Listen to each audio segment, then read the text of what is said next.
Welcome to icon India. Icon India అందిస్తున్నటువంటి ఈ current affairs మీరు ఫ్యూచర్లో రాయబోయేటువంటి అన్ని ఎగ్జామ్స్ని దృష్టిలో పెట్టుకొని మీకు అందించడం జరుగుతూ ఉంది. సో ఫస్ట్ టైం మీరు ఈ వీడియో చూస్తున్నట్లయితే వీడియోను చివరిదాకా చూడండి. ప్రతి కరెంట్ ఇష్యూస్కి సంబంధించి ఇందులో బ్యాక్గ్రౌండ్తో సహా ప్రజెంట్ ఉన్నటువంటి ఇష్యూస్తో సహా అన్నీ కలిపి చెప్పడం జరుగుతూ ఉంది. సో మీరు ఈ క్లాసెస్కి సంబంధించి ఉచితంగా పీడిఎఫ్ పొందాలి అని అనుకుంటే మీరు ఐకాన్ ఇండియా యాప్ని డౌన్లోడ్ చేసుకోండి. యాప్ ద్వారా ఉచితంగా పీడిఎఫ్ తీసుకోవచ్చు.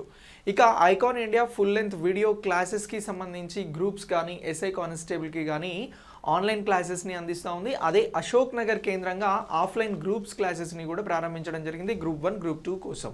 సో మీరు అడ్మిషన్ తీసుకోవాలని ఇంట్రెస్ట్తో ఉంటే మా నెంబర్ 6301468465కి కాల్ చేసి అడ్మిషన్స్ కోసం మీరు మాట్లాడవచ్చు. ఇక ఈరోజు మనం కరెంట్ అఫైర్స్కి సంబంధించి వెరీ ఇంపార్టెంట్ టాపిక్స్ గురించి తెలుసుకుందాం. ఫస్ట్ మనం ఇండియన్ ఎకానమీ అదే కరెంట్ ఎకానమీకి సంబంధించినటువంటి అంశంతో కరెంట్ అఫైర్స్ని స్టార్ట్ చేద్దాం. ఏంటి దీనికి సంబంధించి అని అంటే RBI reserve bank of India అని అంటున్నాం. ఈ రిజర్వ్ బ్యాంక్ ఆఫ్ ఇండియా అనేది భారతదేశానికి సెంట్రల్ బ్యాంక్. సో మరి ఈ బ్యాంక్కి సంబంధించి ఏంటి అని అంటే ఆర్థిక ద్రవ్య విధాన సమీక్ష అనేది నిర్వహించడం జరిగింది. సో దీనిని ఏమంటున్నాము అని అంటే మనం మానిటరీ పాలసీ అని చెప్పేసి అంటా ఉన్నాం.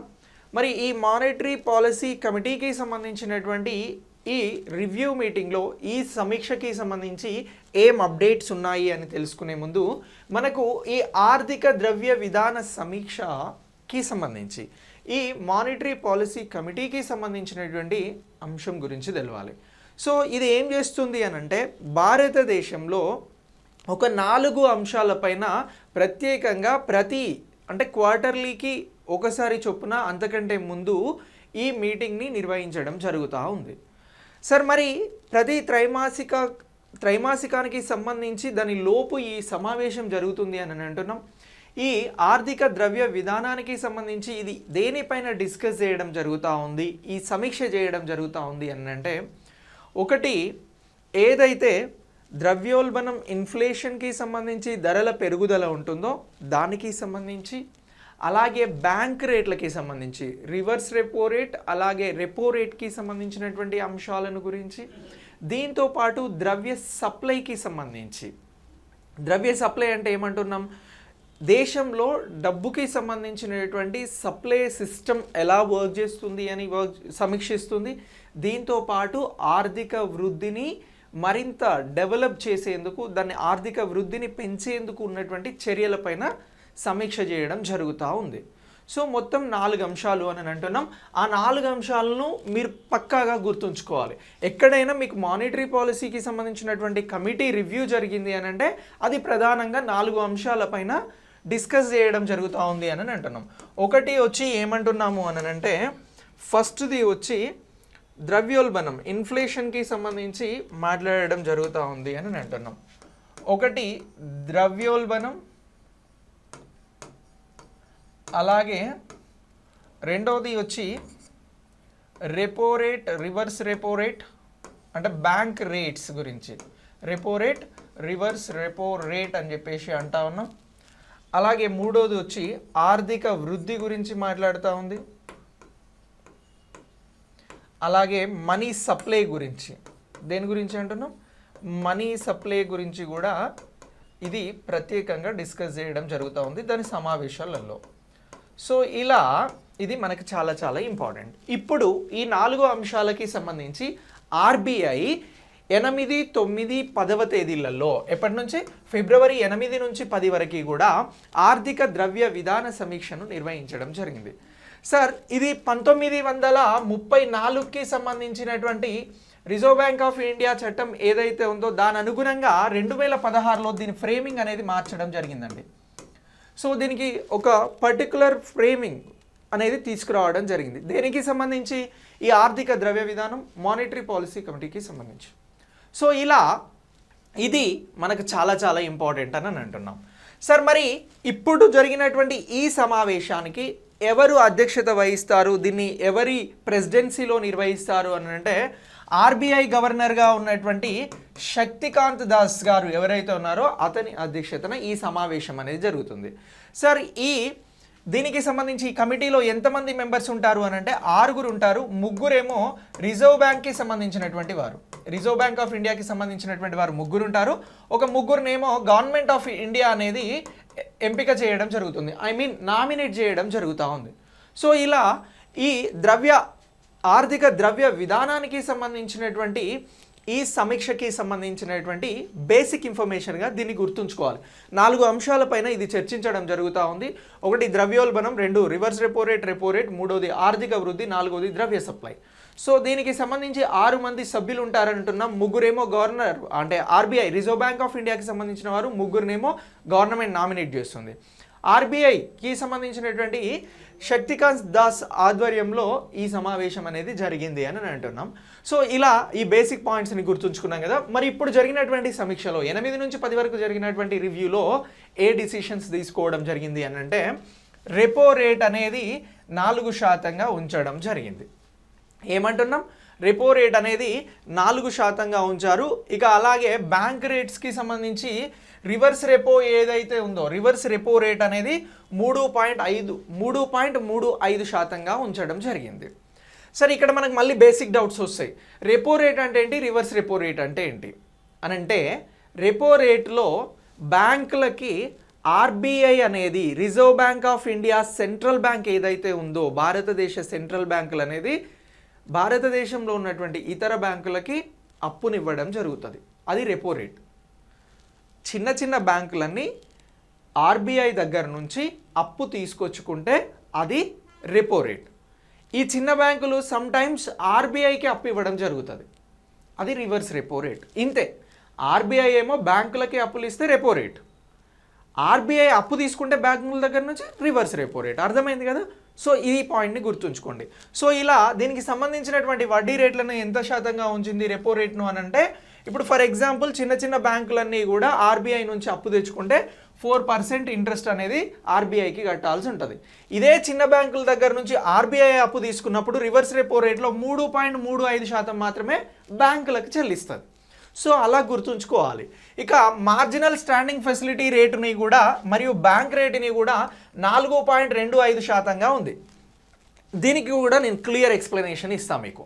ఇక్కడ ఏమంటున్నాం, మార్జినల్ స్టాండింగ్ ఫెసిలిటీ ఎంఎస్ఎఫ్ అంటున్నాం, అలాగే బ్యాంక్ రేటు అని అంటున్నాం. సో దీనికి సంబంధించి ఇక్కడ repo rate, reverse repo rate ఉన్న తర్వాత ఇదేంటి సార్ మార్జినల్ స్టాండింగ్ ఫెసిలిటీ అని అంటే, అర్జెంటుగా ఒక బ్యాంకుకి డబ్బులు అవసరం అయ్యాయి, అప్పుడు ఎమర్జెన్సీగా డబ్బులు తెచ్చుకోవాలి అని అనుకుంటుంది బ్యాంక్ ఆర్బీఐ దగ్గర నుంచి. అప్పుడు ఏది అప్లికేబుల్ అవుద్ది అని అంటే మార్జినల్ స్టాండింగ్ ఫెసిలిటీ అనేది అప్లికేబుల్ కావడం జరుగుతుంది. ఇది అనేది ఈ మార్జినల్ స్టాండింగ్ ఫెసిలిటీ అనేది ఎమర్జెన్సీ టైంలో బ్యాంకులు అప్పు తెచ్చుకోవడానికి అప్లై చేయబడేటువంటిదే మార్జినల్ స్టాండింగ్ ఫెసిలిటీ. సో అప్పుడు దీనికి సంబంధించి ఎంత శాతం చెల్లించాల్సి ఉంటుంది ఆర్బీఐ కంటే 4.25% అనేది చెల్లించాల్సి ఉంటుంది. కామన్గా తెచ్చుకుంటే ఆర్బీఐకి 4% ఇస్తుంది బ్యాంకులు. ఈ బ్యాంకులు ఆర్బీఐకి అప్పు ఇచ్చినప్పుడు 3.35% ఆర్బీఐ బ్యాంకులకు వడ్డీ చెల్లిస్తుంది. సో ఈ రేట్స్ని యథాతథంగా ఉంచడం జరిగింది. అంటే లాస్ట్ టైంకి సంబంధించి ఆర్థిక ద్రవ్య విధాన సమీక్ష ఎలా జరిగిందో అందులో తీసుకున్నటువంటి డిసిషన్స్నే ఇప్పుడు కూడా కొనసాగిస్తున్నాం. మహమ్మారి అంటే కోవిడ్-19 నేపథ్యంలో ఇవి కొనసాగించాల్సినటువంటి అవసరం ఉంది. అలాగే ఆర్థిక వ్యవస్థకి ఇప్పుడు బలాన్ని చేకూర్చాల్సినటువంటి అవసరంలో భాగంగా వీటిని సేమ్ మార్జినల్స్తో కంటిన్యూ చేస్తున్నాము అని చెప్పేసి ఆర్బీఐ గవర్నర్ గారు శక్తికాంత్ దాస్ గారు చెప్పారు. ఇక నెక్స్ట్ ఏంటి అని అంటే, ఈ 2020-21-22కి సంబంధించిన ద్రవ్యోల్బణం అంచనాలు ఏవైతే ఇన్ఫ్లేషన్ ఉందో దానికి సంబంధించి ధరల పెరుగుదలకి సంబంధించి 5.3% వద్ద 4th క్వార్టర్లీకి సంబంధించినటువంటి మీటింగ్, ఈ ఆర్థిక సంవత్సరానికి సంబంధించి ఆర్బీఐకి సంబంధించి చివరి మీటింగ్ కూడా ఇదే. మళ్ళీ నెక్స్ట్ ఫినాన్షియల్ ఇయర్ మనకు ఏప్రిల్ 1 నుంచి స్టార్ట్ అవుతుంది కదా, అప్పుడు మళ్ళీ ఫస్ట్ క్వార్టర్లీ మీటింగ్ అనేది జరుగుతుంది. సో 4వ క్వార్టర్లీ దగ్గర 5.7% వద్ద ఉంచింది అని చెప్పేసి అంటున్నాం. ఇక కన్స్యూమర్ ప్రైస్ ఇండెక్స్ ద్రవ్యోల్బణానికి సంబంధించి 4.5%గా ఇది అంచనా వేయబడింది. అంటే 4.5%గా ద్రవ్యోల్బణాన్ని అంచనా వేసింది 4th క్వార్టర్లీకి సంబంధించినటువంటి ఆర్థిక ద్రవ్య విధాన సమీక్షలో అని చెప్పేసి ఆర్బీఐ గుర్తుంచుకోవాలి. ఇక సిపిఐ అని అంటే కన్స్యూమర్ ప్రైస్ ఇండెక్స్ అంటున్నాం, ఇది ధరలకు సంబంధించింది. ఇక ఫినాన్షియల్ ఇయర్ 2023వ అంటే ఇప్పుడు వస్తున్నటువంటి ఫినాన్షియల్ ఇయర్ 22-23కి సంబంధించి మొదటి త్రైమాసికంలో 4.9%, అలాగే రెండవ త్రైమాసికంలో 5%, మూడవ త్రైమాసికంలో 4%, అలాగే నాలుగవ త్రైమాసికంలో 4.2% రిస్క్లకి సంబంధించి స్థూల సమతుల్యతలు ఉంటాయి అని చెప్పేసి కూడా చెప్తా ఉంది ఈ ద్రవ్యోల్బణానికి సంబంధించి. ప్రజెంట్ ఏమో దీనిని 4.5%గా అంచనా వేస్తున్నాము 2022-23 సంవత్సరానికి అని చెప్పేసి అంటా ఉన్నారు. ఇక 2021-22కి ఎంత ఉంది అని అంటే ఇది 5.3%గా ఉంది.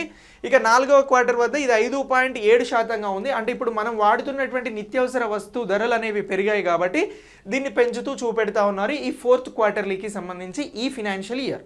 ఈ ఫినాన్షియల్ ఇయర్ ఎండ్ అయి ఏప్రిల్ 1 నుంచి వస్తుంది కదా మళ్ళీ కొత్త ఆర్థిక సంవత్సరం, అందులో మాత్రం 4.5 ఉంటుంది అని చెప్పేసి అంచనా వేశారు ఓవరాల్గా. అందులో మళ్ళీ ఫస్ట్ క్వార్టర్లీ ఎంత, సెకండ్ క్వార్టర్లీ ఎంత, థర్డ్ క్వార్టర్లీ ఎంత, ఫోర్త్ క్వార్టర్లీ ఎంత అనేది చెప్తా ఉన్నారు. ఈ ఏడాది ఈ టైంతో పోలిస్తే నెక్స్ట్ ఏడాది ఈ టైం వరకల్లా నిత్యావసర వస్తు ధరలు, కన్జ్యూమర్ ప్రైస్ ఇండెక్స్కి సంబంధించినటువంటి ధరలు తగ్గే అవకాశం ఉంది అని చాలా స్పష్టంగా ఈ రివ్యూలో చెప్పడం జరుగుతూ ఉంది. ఇక ఆర్బీఐకి సంబంధించి ఈ ఫస్ట్ క్వార్టర్లీలో ఎంత వృద్ధి రేటును నమోదు చేస్తూ ఉన్నారు అని అంటే 17.2%ని నమోదు చేస్తున్నారు. ఇక క్వార్టర్లీ సెకండ్కి వచ్చి 7%ని, అలాగే థర్డ్ క్వార్టర్కి వచ్చి 4%ని, ఫోర్త్ క్వార్టర్కి వచ్చి 4.5%ని ఏదైతే జీడిపి ఉందో దానిని కూడా అంచనా వేయడం జరుగుతూ ఉంది. ఇక ఆర్బీఐ 2022-23 ఇప్పుడు రానున్నటువంటి జీడిపిని ఎంత అంచనా వేస్తుంది అని అంటే 7.8%గా అంచనా వేయడం జరుగుతుంది. ఇది వాస్తవ జీడిపి ఆర్బీఐ ప్రకారం భారతదేశంలో 2022-23లో 7.8% ఉండబోతా ఉంది.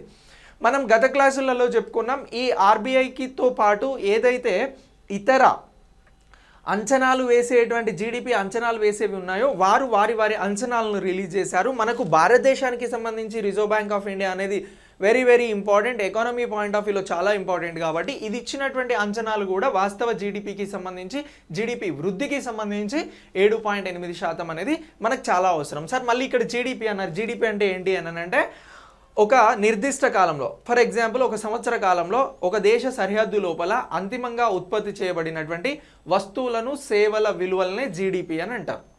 సో ఈ జీడిపి అనేది 7.8%గా ఉంటుంది. క్లియర్ కదా? సో ఇలా మనం ఈ మానిటరీ పాలసీ కమిటీకి సంబంధించినటువంటి రివ్యూ గురించి అప్డేట్ అయినాం. ఇది కరెంట్ ఎకానమీలో చాలా ఇంపార్టెంట్. దీనికి సంబంధించినటువంటి బ్యాక్గ్రౌండ్ చెప్పిన, ఇందులో రివర్స్ రెపో రేట్ గురించి చెప్పినాం, అలాగే ఇన్ఫ్లేషన్కి సంబంధించి కన్జ్యూమర్ ప్రైస్ ఇండెక్స్ గురించి చెప్పినాం, అలాగే మార్జినల్ స్టాండింగ్ ఫెసిలిటీ అంటే చెప్పినాం. ఇవన్నీ కూడా మీరు బేసిక్గా గుర్తుంచుకోవాలి. చివరిగా జీడిపి ఎంత ఉంటుంది 2022-23 సంవత్సరానికి సంబంధించి ఇప్పుడు బడ్జెట్ని ప్రవేశపెట్టిన నేపథ్యంలో పార్లమెంట్లో అనంటే 7.8% అనేది కూడా ఆర్బీఐ వాస్తవ జీడిపిగా చెప్పడం జరుగుతుంది అనేది చాలా ఇంపార్టెంట్. అయిపోయింది కదా మన క్విక్ రివిజన్ కూడా. సో నెక్స్ట్ వేరే టాపిక్కి వెళ్దాం. సో డ్రోన్స్ దిగుమతిపై భారతదేశం అనేది నిషేధం విధించింది. సో ఎందుకు డ్రోన్స్ పై భారతదేశం నిషేధం విధిస్తూ ఉంది అని అంటే భారతదేశంలో మేడ్ ఇన్ ఇండియా డ్రోన్స్ని బాగా ముందుకు తీసుకెళ్లేటువంటి కార్యక్రమంలో భాగంగా ఇప్పుడు విదేశాల నుంచి వచ్చేటువంటి డ్రోన్స్ని భారతదేశం నిషేధించడం జరుగుతూ ఉంది. సో డ్రోన్స్ మీ అందరికీ తెలుసు, ఇవి ఏంటి అని అంటే బేసిక్గా డ్రోన్స్ని ఎందుకు తీసుకురావడం జరిగింది అని అంటే మానవరహిత సైనిక చర్యలను చేపట్టడానికి కానీ ఇతర వాటి కోసం డ్రోన్స్ని తీసుకురావడం జరిగింది. డ్రోన్స్ అనేవి మానవులు లేకుండా వెళ్ళేటువంటి ఫ్లయింగ్ మిషన్స్. సో మరి ఈ డ్రోన్స్కి సంబంధించి వాస్తవానికి వీటిని సైనిక అలాగే అంతరిక్ష పరిశ్రమల కోసం అభివృద్ధి చేయడం అనేది నేను ఇంతకుముందు చెప్పిన. ఇక దీంతో పాటు వాణిజ్య మరియు పరిశ్రమల మంత్రిత్వ శాఖకి చెందిన director general of foreign trade దిగుమతులకి సంబంధించి డ్రోన్ల నిషేధాన్ని అమలు చేస్తున్నాము అని చెప్పేసి చెప్పడం జరిగింది. ఇటీవల ఈ డ్రోన్ల దిగుమతికి సంబంధించి నిషేధం ఎవరు విధించారు అన్నప్పుడు ఇది మనకు చాలా ఇంపార్టెంట్ అవుతుంది. వాణిజ్యం పరిశ్రమల మంత్రిత్వ శాఖకి చెందినటువంటి director general of foreign trades అనేవి డ్రోన్స్ ఇంపోర్టెడ్ని బ్యాన్ చేశాయి అని మనం గుర్తుంచుకోవాలి. ఇది బేసిక్ కరెంట్ అఫైర్స్. సో దీనికి సంబంధించి ఇండియన్ ట్రేడ్ క్లాసిఫికేషన్ అలాగే 2022ని కూడా నోటిఫై చేస్తూ ఉంది. సో దీనికి సంబంధించి మేడ్ ఇన్ ఇండియా డ్రోన్లను ప్రోత్సహించాలనేటువంటి లక్ష్యంతో పౌర విమానయాన మంత్రిత్వ శాఖ అండ్ R&D రీసెర్చ్ అండ్ డెవలప్మెంట్కి సంబంధించి రక్షణ మరియు భద్రత కోసం ఈ మినహాయింపులను అందించడం జరుగుతూ ఉంది. అలాగే ఈ ప్రయోజనాల కోసం డ్రోన్లను దిగుమతి చేసుకోవడానికి డ్యూ క్లియరెన్స్ అవసరం అని చెప్పేసి కూడా పేర్కొంది. ఫర్ ఎగ్జాంపుల్ నేను డ్రోన్ కొనాలంటే నిషేధం విదేశాల నుంచి. కానీ అదే డ్రోన్ని తయారు చేయాల్సి వచ్చినప్పుడు భారతదేశంలో ఆ డ్రోన్కి సంబంధించినటువంటి అన్ని విడి వస్తువులు దొరకవు. కానీ ఆ డ్రోన్ రిలేటెడ్ విడి వస్తువులను దిగుమతి చేసుకోవడానికి తయారు చేసేటువంటి వారికి అవకాశాన్ని కల్పిస్తున్నారు. ఈ డ్యూ క్లియరెన్స్ ఆప్షన్లో భాగంగా ఆ వస్తువులను వీరు దిగుమతి చేసుకోవచ్చు సర్టెన్ కండిషన్స్ని ఫాలో అవుతూ. కానీ ఇండివిజువల్గా డ్రోన్స్ కొనాలి అనుకునే వారికి మాత్రం అవకాశం లేదు. ఇక డ్రోన్ల ప్రాధాన్యత ఎంత పెరగనుంది అని అంటే పర్టికులర్గా ఈ ఏడాది ప్రవేశపెట్టినటువంటి బడ్జెట్ నెక్స్ట్ ఆర్థిక సంవత్సరానికి సంబంధించి డ్రోన్లను వ్యవసాయ రంగంలో కూడా తీసుకొస్తున్నాము అని చెప్పేసి ఆర్థిక మంత్రి గారు ప్రకటించడం జరిగింది. సో ఈ డ్రోన్లను ప్రవేశపెట్టడం ద్వారా వ్యవసాయాన్ని మరింత స్మార్ట్ చేయాలి, టెక్నాలజీని రైతులంతా అడాప్ట్ చేసుకోవాలనేటువంటి ఉద్దేశంతో కూడా ఇప్పుడు భారత ప్రభుత్వం ఉంది. సో వ్యవసాయంలో డ్రోన్లను తీసుకొస్తున్నాము అన్నారు కాబట్టి డ్రోన్లకి సంబంధించినటువంటి ప్రాధాన్యత అనేది జనరల్గా పెరుగుతుంది. సో అలా పెరుగుతున్నప్పుడు ఇప్పుడు డ్రోన్లకి డిమాండ్ వస్తుంది కాబట్టి ఇక్కడే సప్లై చేసి అంటే ఇక్కడే తయారు చేసినటువంటి ఈ డ్రోన్స్ ప్రొడక్ట్ని మన మార్కెట్లో అమ్ముకోవడానికి అవకాశం ఉంటుంది. సో దీని వలన ఏమవుతుంది అని అంటే డ్రోన్ల ఉత్పత్తి అనేది భారతదేశంలో పెరిగి భారతదేశంలోనే ఎక్కువ అమ్మకాలు జరగడానికి అవకాశం ఉంది అని చెప్పేసి ప్రభుత్వం భావిస్తూ ఉంది.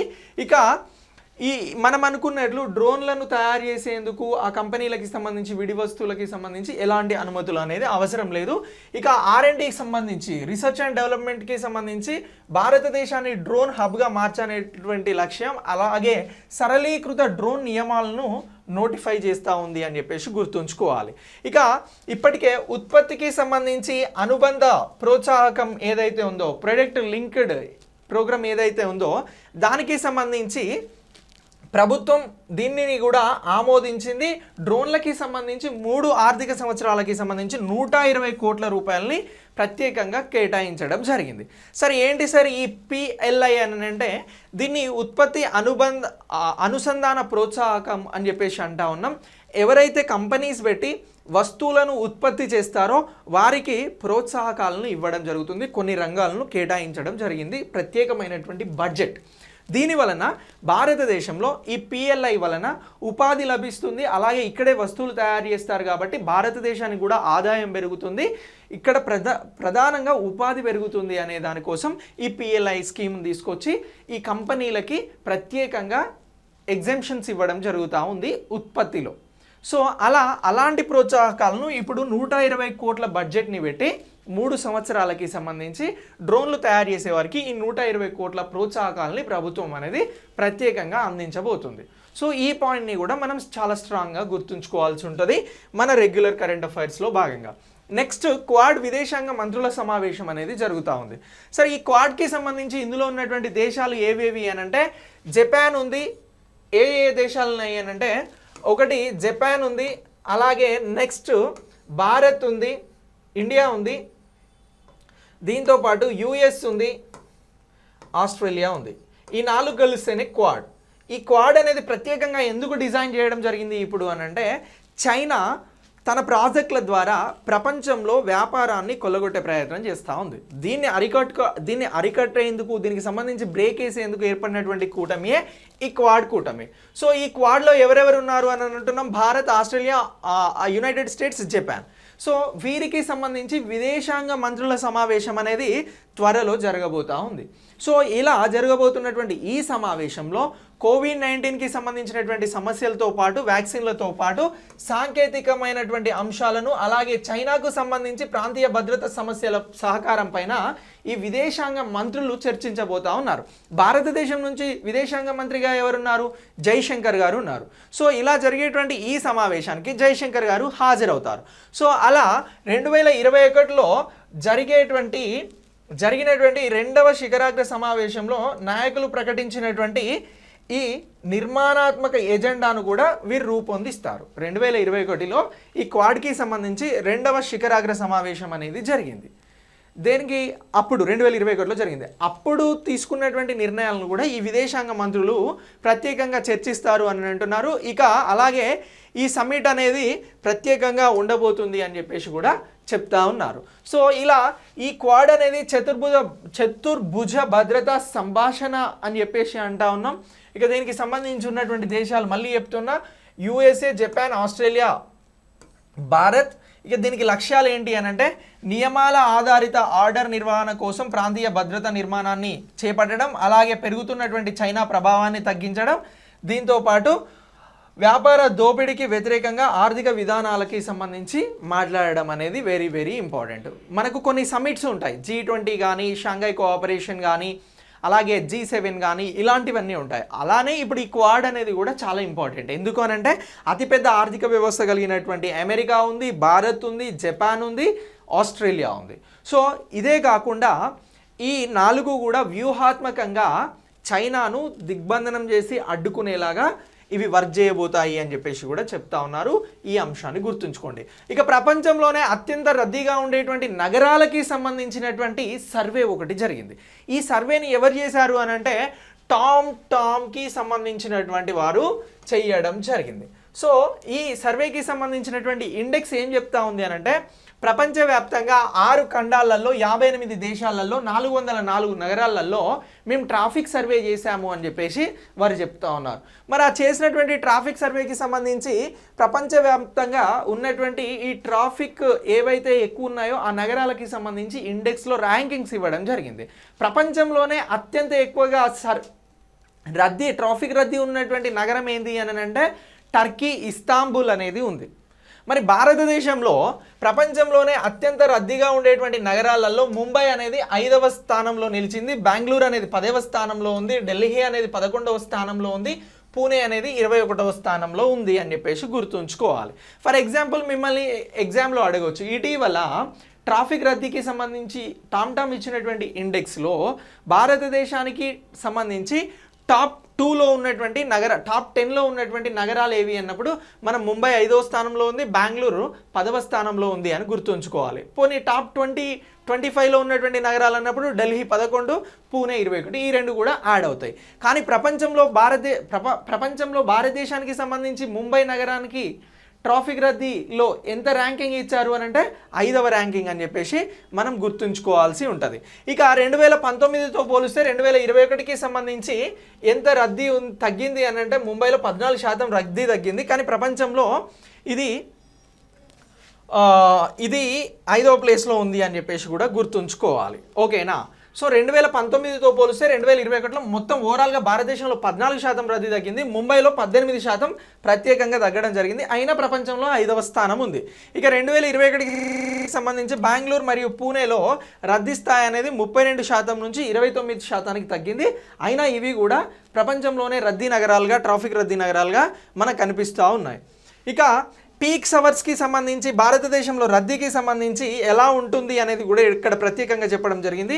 23% అనేది రద్దీ అనేది తక్కువగా ఉంటుంది. ఇక పీక్ అవర్స్ అంటే ఎవరు రోడ్ల మీద తిరిగినటువంటి టైంలో 31% కూడా ట్రాఫిక్ రద్దీ అనేది తగ్గుతూ ఉంది అని చెప్పేసి ఈ రిపోర్ట్ చెప్తా ఉంది. ఈ రిపోర్ట్ గురించి మీరు బాగా గుర్తుంచుకోండి, చాలా ఇంపార్టెంట్ ట్రాఫిక్కి సంబంధించినటువంటి ఈ సర్వే రిపోర్ట్. ఇక నివేదిక ప్రకారం నేను చెప్పినట్టు ఇస్తాంబుల్ అనేది ప్రపంచంలో 2021కి సంబంధించి అత్యంత రద్దీ నగరంగా ఉంది. 2వ స్థానంలో రష్యాకి సంబంధించి మాస్కో అత్యంత రద్దీ నగరంగా ఉంది. సో ఇలా దీన్ని మొత్తం కూడా మనం గుర్తుంచుకోవాల్సి ఉంటుంది.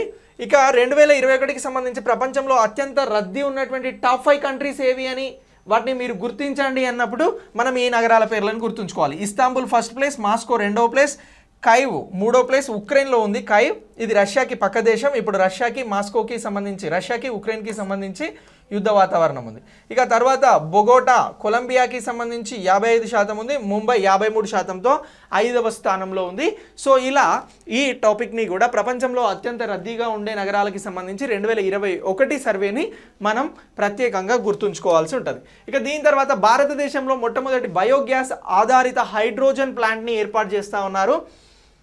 సో ఎక్కడ ఏర్పాటు చేస్తున్నారు దీన్ని అంటే మధ్యప్రదేశ్లోని ఖండ్వా జిల్లాలో దీన్ని ఏర్పాటు చేయడం జరుగుతూ ఉంది. సో బయోమాస్ అంటే ఏంటి సార్ అని అంటే ఇది పునరుత్పాదక శక్తి వనరులకి సంబంధించినటువంటిది. బయోమాస్ అనేది పునరుత్పాదక అంటే రెన్యూవబుల్ ఎనర్జీగా చెప్పడం జరుగుతూ ఉంది. రెన్యూవబుల్ ఎనర్జీకి సంబంధించినటువంటి కాన్సెప్ట్స్ని ఇంతకుముందు క్లాసులలో కూడా మీకు చెప్పడం జరిగింది. గోధుమ గడ్డి, మొక్కజొన్న ఈ స్టోవర్ట్ వంటి ఈ వీటితో పాటు శక్తి కోసం వినియోగించి పండించేటువంటి ప్రత్యేకమైనటువంటి పంటలు ఏవైతే స్విచ్ గ్రాస్ లేదా విల్లో చెట్ల వంటి అటవీ అవశేషాల నుంచి అలాగే జంతు వ్యర్థాల నుంచి వచ్చేటువంటివే ఈ పునరుత్పాదక శక్తి వనరులలో భాగంగా బయోమాస్ అనడం జరుగుతూ ఉంది. సో మరి ఇలా బయోమాస్కి సంబంధించినటువంటి మొట్టమొదటి హైడ్రోజన్ ఆధారిత ప్లాంట్ అని అంటున్నాం. ఈ బయోమాస్ నుంచి హైడ్రోజన్ అనేది ఎలా ఉత్పత్తి అవుతుంది అని చెప్పేసి కూడా మనం ఒక్కసారి తెలుసుకుందాం. బేసిక్గా ఇది మధ్యప్రదేశ్లోని కౌండా జిల్లాలో దీన్ని ఏర్పాటు చేస్తూ ఉన్నారు. ఇది భారతదేశంలోని మొట్టమొదటి బయోమాస్ హైడ్రోజన్ ప్లాంట్ అని అంటున్నాం. మరి ఈ బయోమాస్ అనేది హైడ్రోజన్ నుండి ఎలా ఉత్పత్తి అవుతుంది అనేది ఇక్కడ మనకి ఇంపార్టెంట్. సో ఇది ఎలా ఉత్పత్తి అవుతుంది అని అంటే ఒక సాంకేతిక మార్గం అనేది ఉంది. వీటిని దహనం చేయడం ద్వారా, అంటే దహనం లేకుండా బయోమాస్ను హైడ్రోజన్గా మార్చడానికి ఆవిరి, వేడి, ఆక్సిజన్తో కూడినటువంటి నియంత్రణలను చేపడతా ఉన్నారు. బేసిక్గా మన దగ్గర చెత్త వస్తే ఏం చేస్తాం, దాన్ని కాలబెట్టే ప్రయత్నం చేస్తాం. ఆ కాల్చడం ద్వారా ఏమవుతుంది, కాలుష్యం అనేది పొల్యూషన్కి గురవుతుంది. సో మరి దీన్ని అరికట్టేందుకు వాళ్ళు ఏం చేస్తున్నారు అని అంటే ఈ బయోమాస్ని హైడ్రోజన్ ప్లాంట్లోకి మార్చేటప్పుడు ఆవిరి, అలాగే వేడి మరియు ఆక్సిజన్తో కూడినటువంటి నియంత్రణ ప్రక్రియల ద్వారా బయోమాస్ని హైడ్రోజన్గా మారుస్తూ ఉన్నారు. ఇక ఈ ప్రక్రియలో నికర కార్బన్ ఉద్గారాలు అనేవి చాలా తక్కువగా ఉంటాయి. అందువలన బయోమాస్ వాతావరణం నుంచి కార్బన్ డైఆక్సైడ్ను తొలగిస్తుంది. సో కార్బన్ డైఆక్సైడే వస్తలేదు కాబట్టి అది తొలగిస్తుంది కాబట్టి కాలుష్యం అనేది, పర్యావరణం అనేది కాలుష్యానికి గురి కాదు. సో పొల్యూషన్ అనేది కంట్రోల్లో ఉంటుంది. సో ఇలా ఇది మనకి చాలా చాలా ఇంపార్టెంట్. ఇక బిజల్ గ్రీన్ అనేది కూడా ఒక కాన్సెప్ట్ ఉంది. దీన్ని ఎవరు అనంటే ప్రొఫెసర్ ప్రీతం సింగ్ గారు ఏర్పాటు చేసిరు. ఈ ప్రొఫెసర్ ప్రీతం సింగ్ గారిని నేను ఇప్పుడు మీకు ఇంట్రడ్యూస్ చేస్తా. ఏం చేసిండంటే ఈయన సాంకేతిక పరిజ్ఞానాన్ని ఉపయోగించుకొని థర్మల్లీ యాక్సిలేటరేట్ వాయురహిత జీర్ణక్రియ అని చెప్పేసి ఒక రియాక్టర్ని డెవలప్ చేయడం జరిగింది. ఇది ఏం చేస్తుంది అయ్యా అంటే బయోమాస్కి సంబంధించి మిథేన్, హైడ్రోజన్, బయోచార్ అలాగే వీటిని ఉత్పత్తి చేయగలుగుతుంది. ఎవరు తయారు చేసినటువంటి దాని ద్వారా, ప్రొఫెసర్ ప్రీతం సింగ్ గారు తయారు చేసినటువంటి దీని ద్వారా. సో దీని ద్వారా బిజల్ గ్రీన్ అనేది 50% వాటాను కలిగి ఉంటే ఇక ఈ బయోమాస్కి సంబంధించినటువంటి ఎవరైతే సపోర్ట్ చేస్తారో ఆ రైతులు 50% వాటాను ఇందులో కలిగి ఉంటారు. ఈ ప్రీతం సింగ్ గారు ఇతనే. సో ఇతను డెవలప్ చేసిందే ఈ టెక్నాలజీ. సో ఇతని గురించి మనం గుర్తుంచుకోవాలి. 1999లో ఇతనికి కెమిస్ట్రీకి సంబంధించి నోబెల్ బహుమతి అనేది కూడా రావడం జరిగింది. ఇప్పుడు బయోమాస్కి, పునరుత్పాదక శక్తి వనరులకి ప్రాధాన్యత అనేది చాలా ఎక్కువగా ఉంది. సస్టైనబుల్ డెవలప్మెంట్ గోల్స్లో కూడా 7th గోల్ అనేదిగా ఈ పునరుత్పాదక శక్తి వనరుల గురించి మనం డిస్కస్ చేస్తూ ఉన్నాం. సో అలా ఈ టాపిక్ని గుర్తుంచుకోండి. నెక్స్ట్ PSLV C-52 మిషన్ అనేది ఒకటి లాంచ్ చేయబోతున్నారు. PSLV అంటే ఏంటి, పోలార్ శాటిలైట్ లాంచ్ వెహికల్. ఇది రాకెట్కి సంబంధించినటువంటి నేము. సో దీన్ని ఎవరు ప్రయోగించబోతున్నారు అని అంటే Indian space research organisation ISRO అనేది దీన్ని ప్రారంభించబోతా ఉంది. సో మరి ఎప్పుడు ప్రారంభిస్తుంది అని అంటే 14 ఫిబ్రవరిన దీన్ని శ్రీహరికోటలో ఉన్నటువంటి సతీష్ ధావన్ స్పేస్ సెంటర్ నుంచి ప్రారంభిస్తున్నారు. మనం ప్రీవియస్ క్లాస్లో చెప్పినాం ఏదైతే విక్రమ్ సారాభాయికి సంబంధించినటువంటి స్పేస్ సెంటర్ కూడా భారత్ ఇస్రోకి ఉంది, అది తిరువనంతపురం కేరళలో ఉంది అని అంటున్నాం. ఈ సతీష్ ధావన్ స్పేస్ సెంటర్ ఎక్కడ ఉంది అని అంటే నెల్లూరు శ్రీహరికోటలో ఉంది. సో ఇక్కడ నుంచి ఇప్పుడు ఏం చేయబోతున్నారంటే PSLV C-52 అనేటువంటి శాటిలైట్స్ని అంతరిక్షానికి సంబంధించిన కక్షలో ప్రవేశపెట్టబోతా ఉన్నారు. సరే ఈ శాటిలైట్ ఏంటి అని అంటే భూమికి సంబంధించినటువంటి అంశాలను ఇది పర్యవేక్షిస్తుంది. అదే PSLVకి సంబంధించి C-52కి సంబంధించిన శాటిలైట్ అని అంటున్నాం. సో దీని బరువు ఎంత ఉంది సార్ అని అంటే ఇది 1710 కిలోల బరువు ఉంది. ఇది EOS 4 చుట్టూ 529 కిలోమీటర్ల సింక్రోనస్ ధ్రువ కక్షలో తిరుగుతుంది. మనం ఇప్పుడు కక్షలో ప్రవేశపెట్టబోయేటువంటి ఇస్రోకి సంబంధించినటువంటి ఈ శాటిలైట్ అనేది 1710 కిలోల బరువు ఉంది, EOS 4 చుట్టూ, అలాగే 529 కిలోమీటర్ల సూర్య సింక్రొనైజ్ ధ్రువ కక్షలో తిరుగుతుంది అని చెప్పేసి చెప్తా ఉన్నాం. సరే ఇది ఏంటి అని అంటే ఈ EOSకి సంబంధించి ఇది ఉపగ్రహంలో థర్మల్ ఇమేజింగ్ కెమెరాలు ఉంటుంది, అలాగే నీటిని, ఉపరితల ఉష్ణోగ్రతల్ని, శాటిలైట్ని, ఉష్ణ జడత్వాన్ని, వృక్ష సంపదను అంచనా వేయడానికి ఈ శాటిలైట్ అనేది పని చేయబోతా ఉంది అనేది మనం గుర్తుంచుకోవాలి. అంటే ఏమన్నాం, భూమిని చాలా క్షుణ్ణంగా ఇది పరిశీలించి దానికి సంబంధించినటువంటి ఇమేజెస్ పంపేటువంటి శాటిలైటే ఈ శాటిలైట్ అని చెప్పేసి అంటా ఉన్నాం. సో ఇలా దీన్ని మనం గుర్తుంచుకోవాలి. ఇక అయానోస్పియర్కి సంబంధించినటువంటి డైనమిక్స్లో సూర్యునికి సంబంధించి కరోనల్ అలాగే హీటింగ్ ప్రక్రియపై అవగాహనను మెరుగుపరచడం ఉపగ్రహం యొక్క లక్ష్యం. దీని జీవితకాలం వచ్చి 1 సంవత్సరం కాలం పాటు ఉంటుంది అని అంటున్నాం. ఇక EOS-4 అనేది ఒక రాడార్ ఇమేజింగ్కి సంబంధించినటువంటి ఉపగ్రహం. ఇది అన్ని వాతావరణ పరిస్థితుల్లోనూ అధిక నాణ్యత గల చిత్రాలను అందించడానికి రూపొందించబడుతుంది. అడవులు, తోటలు, వ్యవసాయం, మ్యాపింగ్ ఇదంతా కూడా ఈ శాటిలైట్ అనేది చేయబోతా ఉంది. ఇక సి బ్యాండ్కి సంబంధించినటువంటి పరిశీలన డేటాను కూడా ఇది సేకరిస్తుంది. కార్టోషాట్, రిసోర్సోషాట్ అలాగే మరియు రీసాట్ 2Bకి సంబంధించినటువంటి సిరీస్ ద్వారా దీని పరిశీలనను పూర్తి చేస్తూ ఉంది అని చెప్పేసి కూడా ఈ శాటిలైట్ గురించి మనం చెప్పడం జరుగుతుంది. ఈ శాటిలైట్తో పాటు మరొక 2 చిన్న ఉపగ్రహాలను కూడా తీసుకెళ్తున్నారు. సో ఇవి ఏంటి అని అంటే Indian institute of space sciences technology IIST అలాగే కొలరాడో విశ్వవిద్యాలయం బౌల్టర్లోని ల్యాబొరేటరీ ఆఫ్ అట్మాస్ఫియర్కి సంబంధించి స్పేస్ ఫిజిక్స్ సహకారంతో అభివృద్ధి చేయబడినటువంటి 2 చిన్న ఉపగ్రహాలను తీసుకెళ్తున్నారు. వీటిని గురించి కూడా మనం ప్రత్యేకంగా గుర్తుంచుకోవాలి. ఇక టెక్నాలజీ డెమాన్స్ట్రేషన్ శాటిలైట్ అనేది ఒకటి ఉంది. ఈ ఉపగ్రహాన్ని ఇస్రో అభివృద్ధి చేసింది. భారత్, భూటాన్కి సంబంధించి జాయింట్ శాటిలైట్గా కూడా దీన్ని మనం చూస్తూ ఉన్నాం. సో ఇలా ఇస్రోకి సంబంధించినటువంటి టాపిక్ని అప్డేట్ చేసుకున్నాం. ఇక ఉద్యోగాలు కోల్పోవడం వల్ల నిరుద్యోగులుగా మారినటువంటి వారి ఆత్మహత్యలు పెరిగాయి అని చెప్పేసి ఒక సర్వే చేసింది. ఈ సర్వే ఎవరు చేసిర్రు అని అంటే నేషనల్ క్రైమ్ రికార్డ్ బ్యూరో ఈ లెక్కలను ఇటీవల విడుదల చేసింది. 2020లో నిరుద్యోగులు ఎంతమంది అయితే ఉన్నారో అందులో చాలామంది ఉద్యోగాలు కోల్పోయారు. కోవిడ్ ద్వారా ఉద్యోగాలుగా ఉన్నటువంటి వారు ఉద్యోగాలు కోల్పోయి నిరుద్యోగులుగా మారారు. సో ఇలా మారినటువంటి ఆత్మహత్యలు తొలిసారి భారతదేశంలో 3000 మార్కులు దాటాయి అనేది ప్రజెంట్ వచ్చినటువంటి కరెంట్ డేటా. సో మరి ఇలా 2020లో మొత్తం 1,53,000 మంది మరణించారు. ఇందులో 2019లో ఇది ఎంతమంది ఉన్నారు అంటే 1,39,000 మంది ఆత్మహత్యలు చేసుకోవడం జరిగింది.